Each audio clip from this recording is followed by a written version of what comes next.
Gjithçka kishte shkuar për së mbarit, derisa një ditë në rrugë u pa jati i zëvendës kryeministrit Branimir Stojanović. Ai vetëm kishte ardhur aty për të treguar se një pjesë e rrugës shtrihet në pronën e tij. Kaq kishte mjaftuar për të ndërprerë punimet. Kështu rrëfejnë banorët e lagjës Hajvalia në Prishtinë, të cilët po i vuajnë pasojat e bllokimit të punimit të rrugës që 3 muaj rresht. Zenel Gashi, banor në këtë lagje, përkujton se Stojanović ka ardhur në fillim të punimeve, duke thënë se rruga do të shtrohet, mirë po sipas tij, ai më pas ka kërkuar kompenzim për tokën.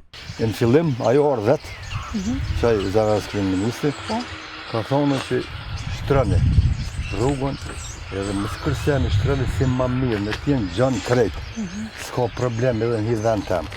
Kujnardi aty ka po që unis, po shtrën gati kanë të do të më paguhet ashtu se do të me motë, me dalë geometri, me motë sa më ka zonë venë. Jo veç kjo rrugë këtu, por edhe tjetra kryesyria. Por Adonis Tahiri, zëdhënës në komunën e Prishtinës, e thot të kundërtën. Ai pohon se punimet janë ndërprerë për shkak se 2 shtëpi në atë lagje nuk janë të kyçura në rrjetin e kanalizimit. Po, në rrugën për cilën bëhet fjalë, Drejtoria për Investime Kapitale dhe Menaxhim të Kontratave në komunën e Prishtinës ka filluar punimet për shtrimin e asaj rruge.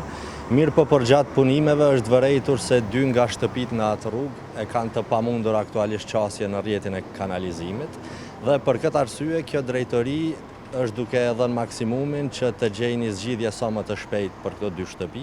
Mirë po banorët e lagjës thonë se rasti për të cilin flet Tahiri është krejt tjetër. Tribuna Channel nuk ka marrë ndonjë përgjigje nga zëvendës kryeministri Branimir Stojanović për këtë çështje.